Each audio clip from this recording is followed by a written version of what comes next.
the end, Bitcoin did pretty well. Based on our on-chain data, I think it's still in the bull market. You can say the same thing about the stock markets now too. A lot of buyers lost money during the tariff chaos. I really enjoy bull markets like this one, where the stock market is rising. As we climb a wall of fear, it's great that this time around, the market hasn't been an unhealthy bull market like it was from 23 to 24. The market is now spreading out. The things Kathy just said are very true. The market isn't just getting bigger. These days, people are focusing more and more on projects that are really useful in the real world, whether it's through tokenization, real world assets, or just financial tools that make people's lives better. More and more people are also paying attention to this blockchain hash graph type technology because they know it will change the way the world works.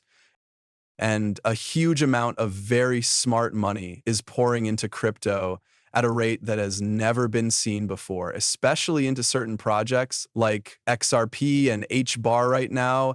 Lots of what Kathy Wood is going to talk about in today's video is a big part of the reason for that. So that's why I'm giving you this brand new update from Kathy Wood, in which she talks about the big market reset and what the future of blockchain and cryptocurrency is likely to be like.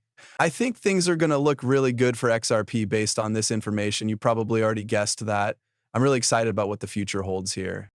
Yes, hit the like button so that the whole XRP army can see this. Now let's get to it. We think we'll be able to get out of this rolling slump once we know more about tariffs, the tax package, and the big, beautiful bill. We think that the recovery will pick up speed as we move from this year to next, with productivity, which was a big surprise, and real GDP growth both improving. The other surprise, we think, is that inflation will be much lower than we thought it would be because of how productive people are. A lot of people think that higher inflation means higher real GDP growth. The more growth there is, the more inflation there is. Based on past, that's not true at all. The output goes up as the growth rate goes up, and efficiency is a strong way to fight inflation. And we think that will happen again, maybe even more than before, because of all the deflationary forces at work in the huge growth of new technologies, especially AI, which is, as we've already said, a very deflationary force for the better. The more prices and costs go down, the more units are sold. That's how recessions end, or in this case, a rolling recession does end. And we don't think this time will be any different, except that it will be bigger than usual. We believe that things are changing now. We also think that the shocks might be on the low side of what people thought would happen, which would mean that the deficit would shrink as a share of GDP more than people thought it would. You can see what I said about M2 here. M2 is getting close to 5% growth. That's what this purple line shows. Look at this map to see how rates have changed over time. Even that rate is lower than what we've seen in the past. Another interesting thing about this picture is that it shows that M2 growth was faster than inflation in the 1960s and 1970s, was able to handle all kinds of government spending. You can see that this has moved up by 18 months. If we're right, the rate of inflation will go down. And there's a lot of disagreement. I think Treasury Secretary Besant has been trying to make sure that we don't end up in another accommodative time like the one in the 1970s, which caused terrible inflation of double digits. Things will be a lot more like they were in the 1990s if we're right. Money growth will be higher than inflation, and inflation will actually be going down. That will mean that money is moving less quickly. As for the velocity of money, I know I've shown it on charts before, but it's been going down since the secular fall. The growth rate had been slowing down for a while, but it really started going down in the late 1990s, with only a few short-term ups and downs. We just got over the cycle bump, and now the speed is beginning to slow down again. That trend is important because of this. If it's still in place, money growth at this rate is not a problem in terms of making inflation worse. This number shows how fast money changes hands. And why would it go down?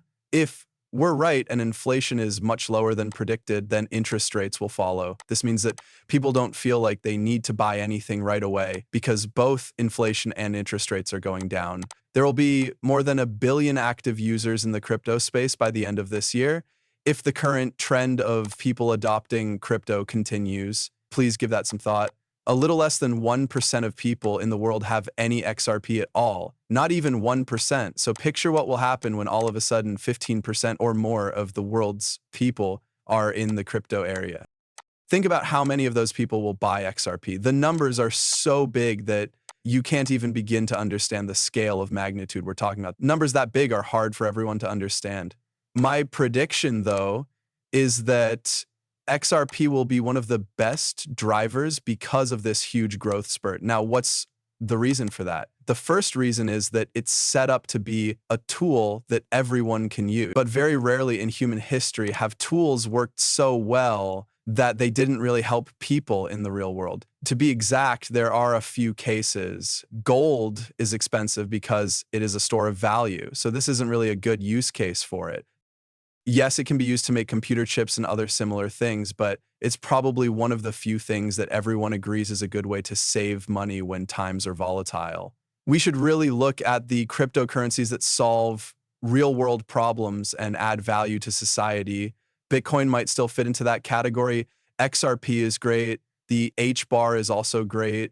And I think those ones will do amazingly well compared to the rest of the market, especially since this grow curve is so steep. What else does Cathie Wood have to say? I believe many of you haven't heard it before. Let me play that quickly, and then I'll make what I think is the most important announcement of the day near the end of the video. So make sure you stay tuned for that too.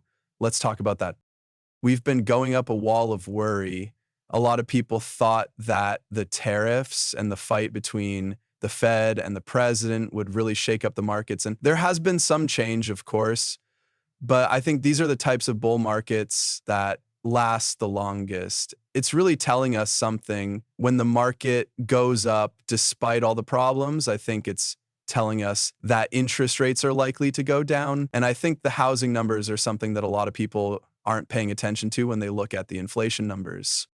They get in there after a long delay. We think that the market is moving from focusing on just a few stocks, which was a very bad sign during the bull market, to becoming more spread out. Also, I believe that lowering rules is one of the most important things that this government is doing. This idea that we've been in a rolling slump has been pretty stable. When interest rates went up in 2022, the housing market crashed and it hasn't recovered since. In fact, it's kind of going down again right now. The manufacturing sector has not come back. Hence, we do think that they will get better as interest rates fall, rules are eased, and people are sure that taxes will be cut, among other things. Things that happen like the instant depreciation of capital goods, which, to be clear, I think most of these issues will be solved before the end of the year, and I think rates will be lowered sometime in the next couple months. I can't wait. When it comes to rate cuts, the US is really behind the rest of the world. But finally, the political pressure will be too much for the Fed to avoid making a mistake. To be honest, they can only put things off for so long. That being said, I have been killing it when it comes to dealing futures during all of this news. I have proof. I have proof of everything in my Discord and Telegram channels, which are where I post all of my deals. 20% on this new one right here. This one is also 10%, and this one is 18% every single month. We close a number of trades.